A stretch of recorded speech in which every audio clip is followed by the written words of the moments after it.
I'm more of like, I know if I've played well or not. And you can go on whatever app you want to go on and say, oh, he's not played well because he's got a 6 point whatever rating or on some kind of app. But if you've not watched the game, you've not seen how it is. So, but I think obviously it's nice to have and know stats like that, but I think it doesn't define how you play. The official Manchester City podcast. Nedum, our guest today, joined City at the age of 8, was promoted to the under-18s at the age of 15, and later went on to captain the under-18s to the national title in the 21-22 season. He then broke into the first team, aged 17, made his senior debut against Bournemouth, and is a fantastic player and a really good guy. His name is Rico Lewis, of course. Tell us about this one, because for you as well, similar path, similar position, operating a similar part of the pitch, come through City's academy.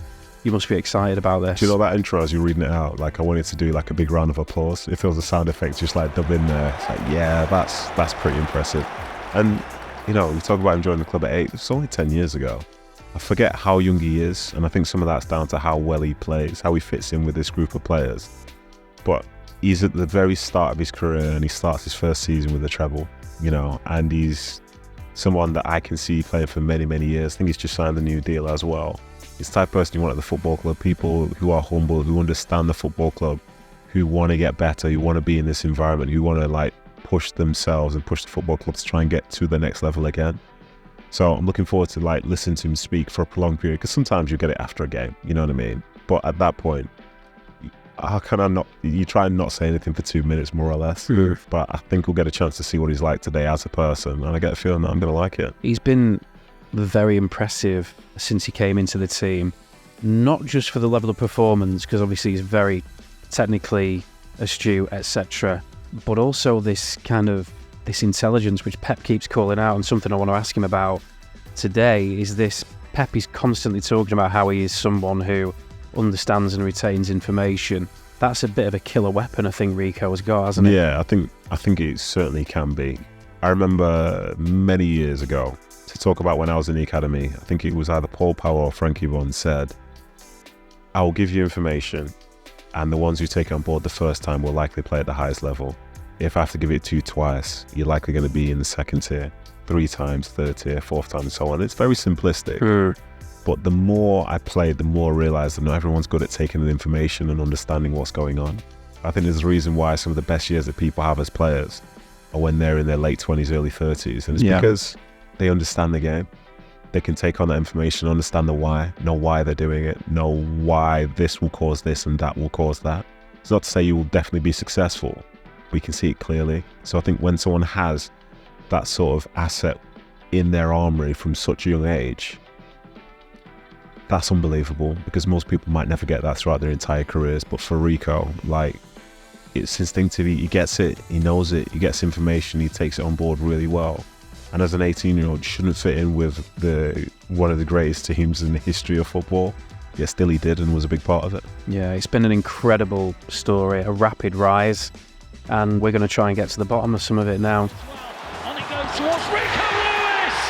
It's a dream night, an absolute dream. His first ever start for City, and he scored a goal as well.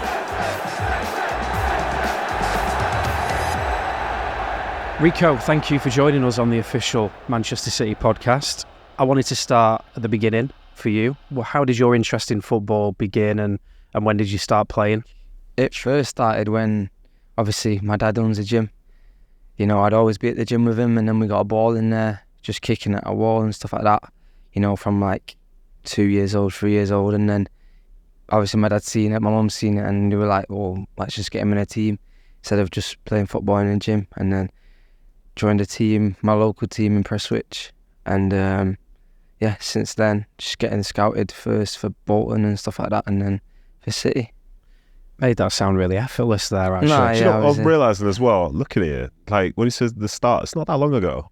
No, it's not, to be fair. It's happened quickly, so hasn't it? Yeah. It's like, I'm going to say, that wasn't that long ago. No, that was 2000s. Yeah. You mentioned your dad there in the gym. Just talk about his influence on you, because I was thinking about it before we came on, boxing footwork's very important. I mean, it's probably given you some key skills, hasn't it? You know, with his gym involvement. Yeah, I think he's helped me a lot with, you know, general fitness.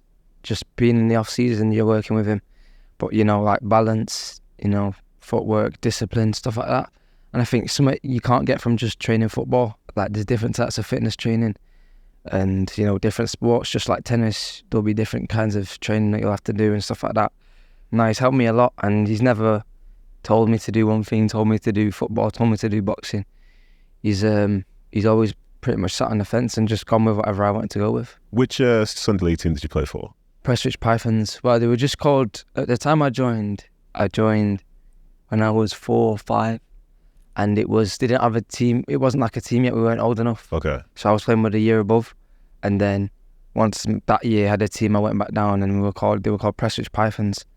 So yeah, that was, I think when we got to like, when I was about 5, that's when we had a team. And were they good?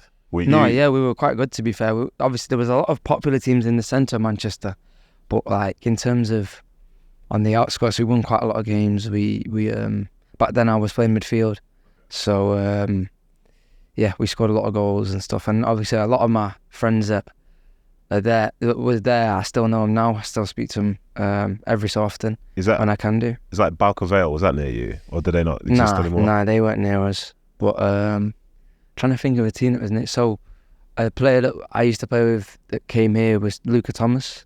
He played for a team in Bolton. They were kind of like our rivals, so to say. Yeah, and then when I joined, Luca was already here. So obviously me and Luca had some like incidents in the past. It's funny that, you know, when coming through my academy, the reason I mentioned Balco Vale is because there were the two twins, Nathan, Jonathan Delay, they played. My academy team was made up of people who basically played Sunday League in and around Manchester, like Fletcher Moss's, everything. And I remember we used to get destroyed by all these other teams, destroyed. But then all of a sudden we arrived at the same place, and listen, it was a relief to be playing with them. But I've got to say, you said something. You said your team scored a lot of goals. You didn't say you did. No, I did. I used to make like. Back then, I was probably the best in the team. Okay. Just, I don't know, I was midfielder, I was captain, I was on free kicks, everything. Free kicks, you ate throw-ins as well? Throw-ins, corners. I used to score like so many like long shots, everything. I used to practice in the garden.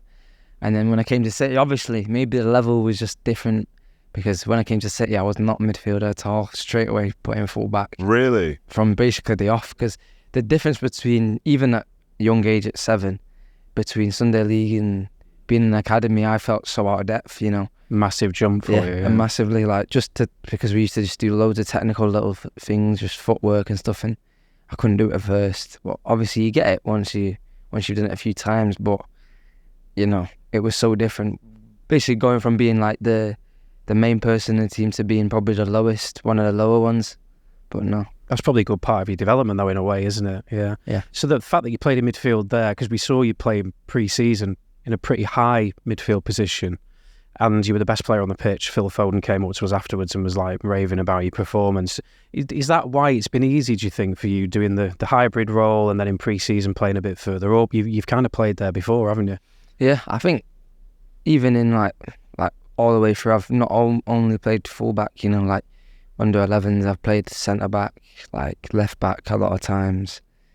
You know, I've always been like number 6, right-back. Like it's kind of been natural. So even though it's different in a men's game to go and play in the middle, from being on the side, it's not as big as a jump as it would have been if I didn't have the help back in like my younger ages, playing different positions. Because I think if you come up just knowing one position, then you will struggle more than if you know a few. It's a relief, you know. I'm glad I'm not coming through now. I knew one position. Yeah, they'd be asking you to do all sorts, yeah. I'll be ball boy. You mentioned before about doing a bit of different condition training with your dad and stuff like that in the summer. What do the fitness guys at City think about that? Because presumably they come up with a plan for players. I mean, you tell them that you're going to do this kind of stuff. And I don't think it's that strict, really. I think they give us a plan. But I think, you know your body more than anyone else. So I've been doing it since, you know, I've been at City. Every time I've been off, I've always done stuff for my dad. And it's not like I'm going and playing a football match where I could get injured. I'm in a gym with, you know, not like a random teacher. It's my dad who I've always worked with. So there's no risk in getting injured. I think it can only do something good for me. And, you know, even my dad, he would tell me if I've done running one day and then I'm asking to go in the gym, he'll tell me probably don't want to, do too much. But no, I don't think the fitness coaches or anyone really minds. I think it's a good thing. Is the gym in Prestwich, Whitefield, that kind of area? Yeah. It's so there was an old one which obviously I was in since I was 2, and then in about I think 2017, 2018 he moved, but it was literally about 5-minute drive away. So it's always been in Whitefield. And have any good boxers come through that gym? There's been loads. I think obviously it's Thai boxing, so it's not as popular, I'd say, as boxing in the UK anyway. But there's been loads of like fighters that have come out. They've fought in like competitions and stuff. Like even my sister, she was a British world champion for her age group and stuff like that. People aren't as aware of Thai boxing as probably are boxing, but no, there's loads of people.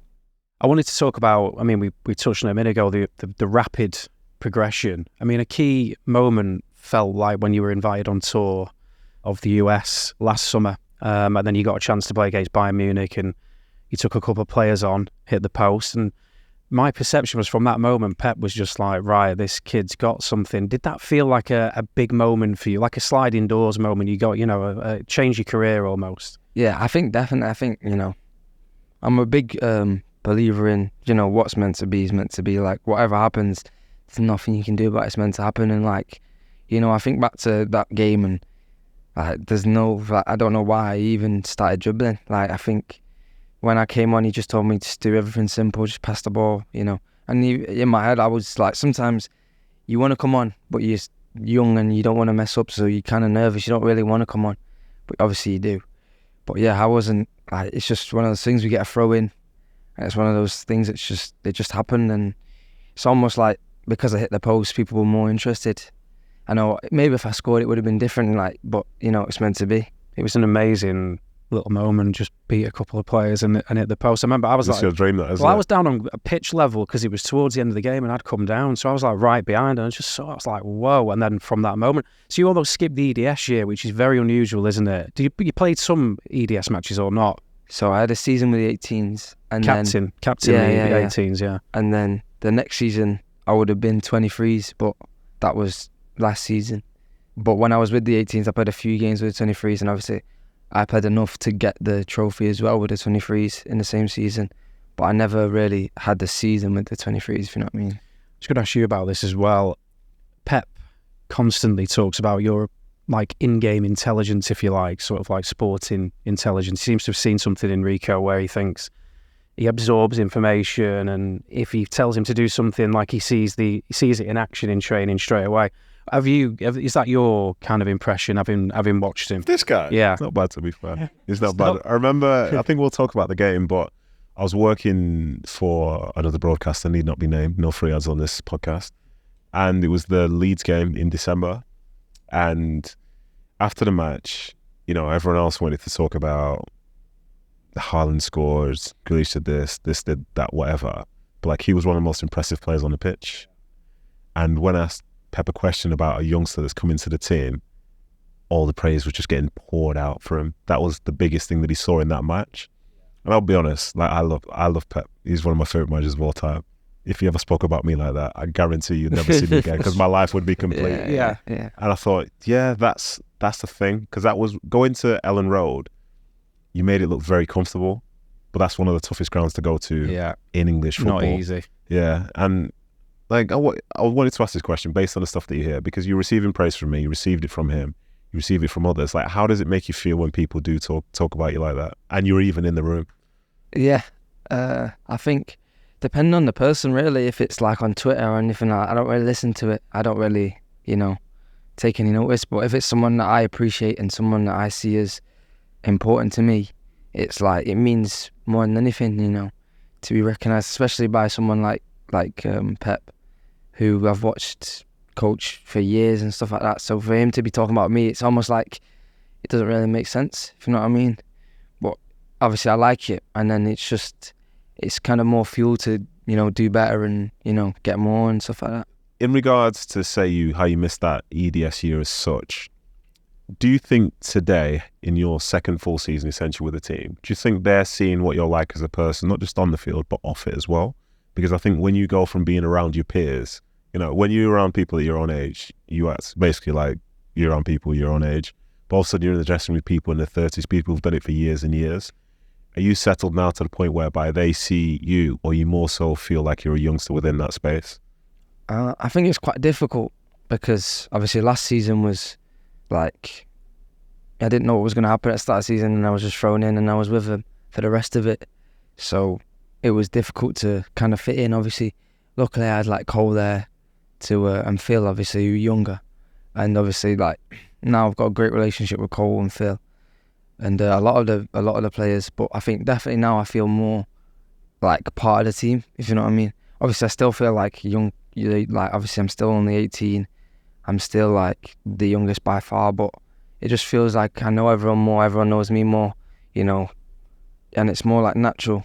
I'm not scared to, you know, go into the physio room and ask for a bit of treatment because I don't want someone to say something like that. But it's just like more comfortable, you know, being with people for a year. You know, you get to know everything about them. So even though I'm not like how I probably would be with my age, but it's a lot better. And for me, I think it's easier to play football that way, where you're not worrying about, you know, external things when you're just focused and comfortable in your own space. You can see that. And also now you've signed a new contract as well. That must be another little moment where you're feeling more established and more part of things. Yeah, I think it's like one of those steps where it's like, well, you've signed, you kind of, you know, you're with them for at least another year and another 2 years, another 3 years.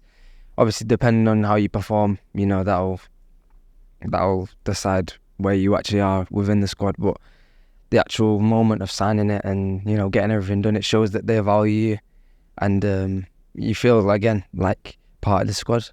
Why is he so humble? Taking a leaf out of your book. Nah, because he didn't hear me talk when I was 18. No, yeah, that's true. What is the deal? Like, where does that come from? Because I imagine other kids, or not kids because you're a man, but 18-year-olds in your position who are playing for Man City in this era, who've just come off the back of winning a treble, wouldn't be talking in the same way that you're talking. Where does that come from? I don't know. I'm just speaking really. I don't know. I kind of learn off other people, like how I've seen people, you know, be a bit cocky and, you know, take it for granted, and how quickly everything can change. You know, I think if you're just how you are normally, like I'm not like trying to put on a show for anything. I'm just trying to, you know, learn as much as I can. And, you know, if it goes wrong, you know, I've got nothing to be embarrassed about because I'm just trying to learn. But whereas if you're being cocky, if you're showing off, you know, it's you obviously you're putting yourself out there, which is, it can go both ways. Obviously, you could look good if you're constantly good, but I think even if you play good and you're not really, your head's not level, it can turn against you. And what about winning a treble in your first proper season? It's amazing, isn't it? I mean, you've had quite a journey there. It must feel fantastic. Yeah, I think at the start of the season, to be fair, I was still doing education last season. Every time I'd go over there, they were always asking me, what do you think?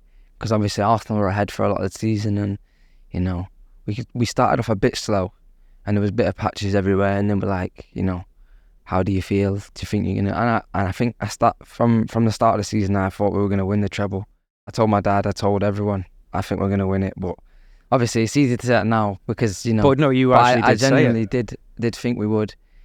And obviously it's amazing to win it, but for myself, I'd like to be more part of it, you know, in the future, and that's one of my goals. And I think my goals have never been to win trophies. It's just be more like someone looks to in the team to be like I looked up to Gundogan, who was just amazing last year, and I think a lot of players, even the older players, looked up to him as someone who was just reliable in the team. I mean, you say be more part of it more, which I'm sure you want to do and you want to play every week. But actually, for a player of your age, the amount of games you played last year is more than Phil at that age and Cole and people like that. So actually, you were really a significant part of it last season, weren't you? No, obviously I know I played my role, but I'm talking like Gundo last year, how he played so, like, he was so important to nearly every game. Rodri pretty much played every game. Obviously, it was kind of like if I'm playing, it was not a shock, but like, I think it got more towards like the middle of the season where I had like quite a few games in a row. People were more like happy to see me play and like stuff like that. But I think at first it was like, obviously I'm playing, and it's a kind of a shock to everyone. Where I'm sitting in a meeting and I don't know if I'm going to play. I don't know if I am. But yeah, I mean, just like being more of a regular. But obviously that'll come with time, I hope. Which game from last season do you think you played the best in? I think I'd probably say either the Chelsea away game where I came on at half time, because I felt like that was more because it was 0-0 and we were struggling a bit, and it felt like me and Manu came on, and then, you know, we changed the formation and we started playing a bit better, and then we ended up winning, and it was a 1-0 win, something like that. But I think based on starting the game and playing pretty much all game, I say Tottenham at home was one of my even though it was like it was like we were 2-0 down, felt like I played well in the game personally anyway. That's one of the things about, as a player, you kind of know how you've played, yeah, when you walk off, and sometimes it's not directly linked to the result, but it's a tricky one because sometimes you can't, like, if you've played well and your team's lost, you basically have to rip it up and put it in the bin. Yeah. You know what I mean? Yeah. That's bad, you know. Best feelings when you played well. And you win, yeah. And you scored. How many goals you scored so far? One. Just Sevilla. Champions League though, so. Yeah, I was going to come to that. The Sevilla game, obviously, huge night for you personally. You score a goal. You break a record. Should have crossed in, by the way, but carry on. Didn't see anything, I'll be honest. You weren't looking, that's why. No, I just literally score. That's all I saw. You became the youngest player to score on his first start in the Champions League. You were 17 years, 346 days, and you took the record from Karim Benzema. I mean, that's not too bad. Then you got a load of praise after the game from Pep, standing ovation when he came off, and then the following day you were in here doing education and stuff like that. I mean, how did that fit? You know, that's what was it like that morning when you woke up? I mean, did you sleep that night? And that night I was up until about 4 a.m, 5 a.m. on FaceTime to my mate, literally just saying, I can't believe it. My mate from Leeds, who I met from England, like very good friends of mine, literally just couldn't believe it, couldn't sleep.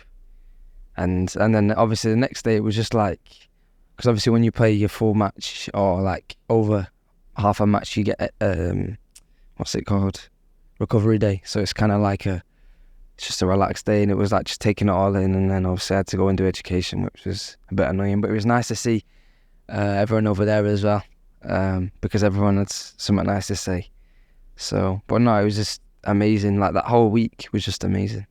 Here's another stat for you. You had 92.2% pass completion in the Premier League last year, which is the best rate of any teenager in the top 5 leagues across Europe. How much data do you care about? And because obviously here we can provide you, our data science guys, they can provide you with any numbers you want. Does that interest you, or are you more of an instinctive player who just knows kind of how you're playing and that kind of thing? Not that I don't like, but I don't think stats are not good, but they don't define how you play. I think I'm more of like, I know if I've played well or not.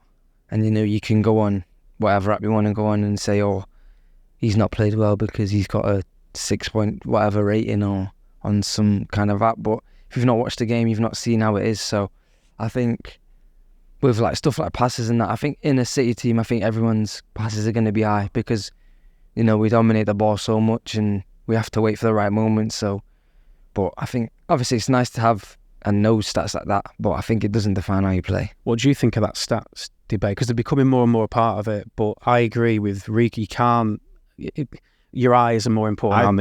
I think stats can help, but it's alongside watching the game itself. You know what I mean? Because say if you've got a game where pass completion is really high, then some of it might be due to the nature of passes that you're playing. Whereas someone, as they get further forward up the field, the pass completion might go down, but they might be able to have more key passes. You know what I mean? But like, you'll know that from watching the game itself and seeing like, what does the manager want you to do? What do the team want you to do? Like, are you afforded the opportunity to try things, or is it more simplistic from your standpoint? But like I say, it can help. But I think some people are trying to read a game according to the numbers that are written on a sheet of paper. But at the end of the day, you watch it like, even this is me, mini rant here. I apologise. At the end of the season, City win a treble. people say they were always going to win the league, they're always going to win the Champions League, they're always going to win the FA Cup. But if you watch the games along the journey, then you know that they've had to fight hard for every single point and every win that was attained. But for those who don't watch it, they see the scoreline and assume that they've just won easily again. So they sort of pass that on to the next game. Well, of course they win because they won the last one. So that's one where a stat is the scoreline, but doesn't represent the full story, because there have been plenty of games where the toil was right there, and plenty of games where, say, when you finish the next day, you're tired because you've had to work hard to win the game as well. But in the mind of many, oh, it's the easiest game in the world. They got it. They had the possession, they scored the goals, and then nothing happened. Well, absolutely not. Another debate is about over coaching tactically. So getting kids in an academy and they're so kind of, they know the position so well, it kind of detracts from them being creative or doing things that are off the cuff.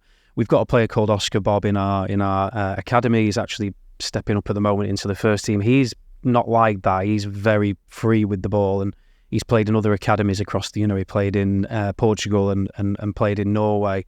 What do you think about that? Do you think that there is a danger in England that we may be overcoaching our players and restricting them a little bit, or do you still think there is that freedom to beat players and be creative? I don't really think there's a problem, because I think if you look at the game now, of how in-depth everything is, it's so much more than 10 years ago, where it was not really much tactical, whereas now you're coming up against teams where they're tactically setting up to your players on the pitch, where, like, for example, most of our games, people just sit and block.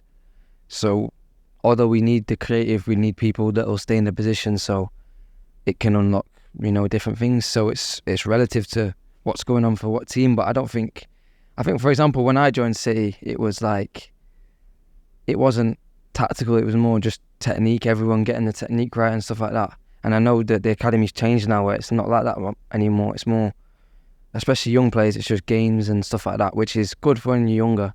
But I think as you get older, especially at City, it's like position-specific work and stuff like that, which you need, because you need to, at the end of the day, it's kind of like your job, innit? So if you end up not being at City and a team wants to buy you, they need to know what they're buying. If they don't know, or he's a fullback, he's a centre midfielder that can do this, they need to know what they're buying and what they're paying for. So I think, although, yeah, they need to have a creative side, they need to know their structure as well. Yeah, I think that idea of people being overcoached, I think it kind of misses the point, in my opinion, because the way that I see it, if you look at, say, like England youth, for example, across all the ages, they're all supremely competitive in Europe and globally now. To the point where you can see, like, the women in the World Cup final, see the men get into Euros finals, and it not be the strangest thing in the world. Under 19s, under 21s, they're all doing well, yeah. And at the end of the day, you go out and you play, you can have an idea in your mind, but you still have 11 other individuals standing in front of you who might do something you expect, or they might do something that you don't. But you're not playing against mannequins, you're playing against other professionals. So even though someone's told you, wait to get the ball here and pass it there, well, if you can't pass it there because someone's standing there, do you know what you do? You play football. That's the nature of it itself. You might gain an understanding of why you want to be doing something in particular, but you still have to play the game that's in front of you, which is why, as I say, it's good to be coached, but you have to know how to play the game as well, which I think has never left English football. What do you think of Oscar Bob as a player? He's got a chance, do you think? He's like so good, especially, again, he's another player that can play quite a lot of positions. He's played, especially with EDS, he's played 9, he's played 10, he's played on the wing, but he's just so good at keeping it in tight spaces, which is what the manager likes. I think people that just keep the ball, and it's so important, I think, especially for how we play, keeping the ball, because we have so many men up the pitch. And obviously it's a risk within having so many people up and maybe just having 2 centre-backs back and them dropping deep. But people need to keep the ball, and that's the risk. If we keep the ball, we'll kill teams, but if we don't, obviously you can see that we can get counter-attacks. There can be problems, but I think Oscar's really good. He's he's another really nice person. Yeah, he is, and I think I was impressed with him on tour. Certainly impressed with him last season for the EDS. I thought he was Could I go absolutely off amazing. Piece just for a second? Go for it. Really, really technical question here. There's a 10 by 10 box, yeah? 2 goals, 2 goalkeepers in. You and Oscar 1v1, first to 5. If you score, you keep the ball. Who wins, you or Oscar? Nah, I think I'd win. just because You see that defending. pump. Yes. I think defending is more important than that. Okay. Just because if you can't defend, you're getting killed in Yeah. that little box. So And you think you scored enough here as well? I think it would be close. I'm not saying I'd kill him. Nah, you said it now. yeah, You've yeah, already it's said on it. record. No. now. I'm gonna win. But it would be. I think it'd be close. But I think I'd back myself. See, that's why you got me on the pod, you know what I mean? For little things like that, yeah. What about when Pep came to watch you as a 10-year-old? Tell us. So the next 10-year-old he goes and does that too. What was the feeling you get as a 10-year-old when you see him there? I don't know, because it was in the middle of a possession. So we were doing a possession and in the dome, and then you just see him on the side, and there's always like a cardboard cut out of him in the dome. Like, just, I don't even know why it was there, but then and then obviously he's walked in, and even though not everyone had even noticed yet, but we're just like seeing him, and it was like just weird, and everyone, a few passes start going out, and people get nervous, but it's just, it's amazing to just see that he's actually there, because obviously he's here, but to see him live in the flesh and watching us and stuff like that, it just proves that he's interested, and even if he's not interested, he's there, and he's going to make people think he's interested. So it was really good, and everyone was buzzing after it. We've got some questions that we ask all of our guests, same ones each week. The first one is, what would you change about football? If you could change, you've got a magic wand, you can change anything to make it a better sport, a better game, a better business, whatever it is. What thing would you change? Yeah, I don't know if this counts, but I'd just take away social media from football. I think that does count. That counts 100%. Yeah, it definitely counts. I'd just say, you can watch TV, you can have your opinion, but I think social media does more bad than good for players.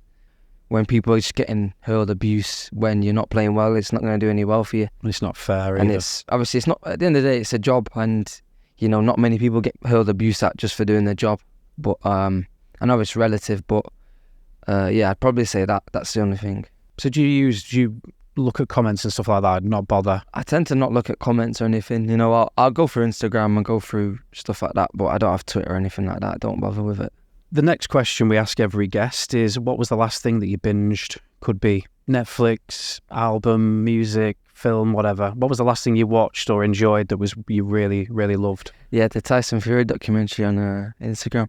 It's pretty good, to be fair. It's funny to just see his life, just how different he is, and how he is with his family, how he is with his dad and stuff like that. But yeah, it's pretty good, to be fair. And then we always ask each guest to leave a question to our next guest. We're not going to tell you who that guest is. They're in football. They're connected to City in some way. So what question would you leave for our next guest? Anything. I'd say, who's your favourite artist? Because I think music can tell you a lot about a person. We can't do this. You see what he's done there? He's given us a little Easter egg about he's into his music. Yeah. He's going to walk off. I know, yeah, we need to know. No, hold on. music. So let's tell me about you. Who are you then? Who am I? Yes, and you say, tell me about your music taste. Explain to who Everything. you are. No, but wait, no. Everything, but day to day, it's specifically, Yes. it's Lil Baby, Yeah. Dirk, Yeah. and Youngboy. And what does that make you? That makes me someone who's into a specific type of music. Yeah. But I'm more, because some people are beats and the feel of it. I'm more lyrics. Really? And I love to know all the lyrics to every single song, and the meanings of it, and the skill of it, basically. the things they're talking about, and what they're talking about, and the backstory behind it. Okay. What about you then? What are you into, Nedum? You have to tell me. Well, you see, I'm into everything, No, Is that yeah, the way? but I got specific. No, the people you mentioned they're really good and they're interesting because they all tell a story. But I'm into say the likes of Kendrick Lamar, J. Cole, because they've got an ability to say something and say it in a way which makes you think about it. Like with the double entendres and stuff like that. There's so many layers to what they do that rapping is an art as opposed to something that's just a livelihood. That's why they don't release very often, because when they work on something, It takes long. they work on it. So it'd be people But that's what I mean by that. everything that as well. I appreciate stuff like that. But Yeah. I do listen to everything. If it's got a nice beat to it, I like it. Fantastic. Like some of the best music, like Afro beats, because I'm from Nigeria. You know, like Amapiano from South Africa. That's a nice vibe. Stuff that makes me cheery. But then also, I used to be in bands because I used to play bass guitar. So I'm into my rock as well. I did not know you played bass guitar. Yeah, so I'm into my rock as well. Is this a world exclusive? It's not, but I'm into that as well. But I like this skill and the way people can create something. And when people create something that not necessarily like is from an algorithm so everyone will like it, when you can see that they've literally paid attention to the craft, that means a lot to me. If you're a bass player, you like jazz? Yeah, I do, but I don't listen to jazz because it's not top of my priority list. We'll go into Matt and Fred's then, me and you, the jazz band. I saw Bernardo in there once, actually, so we might, but I could bump into him. So one last question then. Our last guest was a Manchester City historian called Gary James, and he left a question for you, which was, what advice would you give to the 8-year-old Rico Lewis? Enjoy it, like, much more than you're gonna enjoy it, because throughout my whole thingy, including school, including everything, I was proper stressed. So I used to stress about being on time. But obviously that's important, but like everything, just enjoy it, because I used to be so scared to make a mistake, so scared to, have a bit of fun in school. And obviously it's made who I am today, which is obviously a good thing, but I wish I'd just not be as bothered. Sometimes you get too bothered about stuff, and especially with me, I'm already uptight with everything. So, and obviously it's helped my parents out because they've never had a problem and stuff like that. It's a golden boy. He is, isn't he? Yeah, I like this, seriously. But just enjoy it more. Even though I did enjoy parts of everything, but yeah, just enjoy it. Well, that was class. I've loved this. Yeah. Nice one. Thank you so much for joining us. Nice one. And good luck for the new season as well. Nice one. Thank you very much. Season isn't enough, by the way. No, but I got robbed a few assists as well. Well, when he went to bed last night, he would have dreamt of not only starting, but scoring here at the Etihad. A dream come true for Rico Lewis. The official Manchester City podcast with Rob Pollard and Nedum. Nedum, that was... You got a big smile on your face. I think you enjoyed that one. That was, I thought super impressive, for a young lad. I mean, first of all, we know he's a good player, but the way he spoke today, the humility, the intelligence, super impressed with him. Really am. 100%. He's a great kid, for as much as he's a really good player, he's a great kid. You could pick that up from a distance, and we've just picked that up from just spending like half hour with him. And he's someone who, he loves football, but he's so humble. And when he's listening to the amount of praise that he's listened to, you think he could take him in a different direction. But he's so well grounded, listening to his history, seeing the way he talks about stuff. He's very mature as well. Very mature, You know what I mean? That took me aback a little bit in some ways. Yeah, but it shows that he's got a good setup around him. You can see that, he just wants to be better, but then also understands that for as much as that was an incredible opening season for him, he strives to do more, wants to be a bigger part of things going forward. That's what I was going to say. I think the thing that struck me the most was that he is absolutely not resting on his laurels at all, is he? I mean, some people, you think they've had this rapid rise, they've skipped the under-21 level, they've gone straight into Pep Guardiola's first team, played 20-odd games and won a treble. He sat here today absolutely, he's not putting the brakes on at all, is he? He wants more and he wants it quick. Not at all. And I think that's a fantastic sort of attribute to have an understanding that there is more there, because as I say, he's just completed a treble. That's enough for a lot of people, you know what I mean? But he understands that he didn't play as much as he would like to, but then he also understands why. He'll understand why certain people are ahead of him, and he'll know the level that he needs to get to be in a position whereby he can be like a Gundogan and be an essential part of that team. There are young players who I came across who solely focus on styles or focus on the wrong people. But the fact that he's talking about Gundogan being a role model, come on. He name-checked the right people, didn't he? Oh my gosh. Gundogan, Rodri. And he said it with all his chest as well. That's what he's passionate about. People who do the right things, who want to do the best they can for the team and make a big difference for a side as well. So I'll be honest, I love the kid. I think he's so good. He's got a career ahead of him, Ali. There's no doubt about it, because that attitude, and you can totally see just from that conversation today why Pep is impressed. Yeah, 100%. But I've got to say as well, so I posed that little question to him about the 1v1 with Oscar, and he still had that look. I had the dog, and he was like, "Nah, I'm winning that." You know what I mean? Because some people can be too nice, but he's still got that edge in there because he will back his own ability, and he'll make sure that, say, if he did go up against Oscar, he's going to shut him down the same way. Whoever comes up against him on the weekend, he's going to do everything he can to upset them. Yeah, that was one of my favourite episodes, I'm not going to lie. Really enjoyed it. Thank you for joining us, of course. And thank you to everyone at home for listening. Don't forget to like and subscribe wherever it is you do your podcast listening.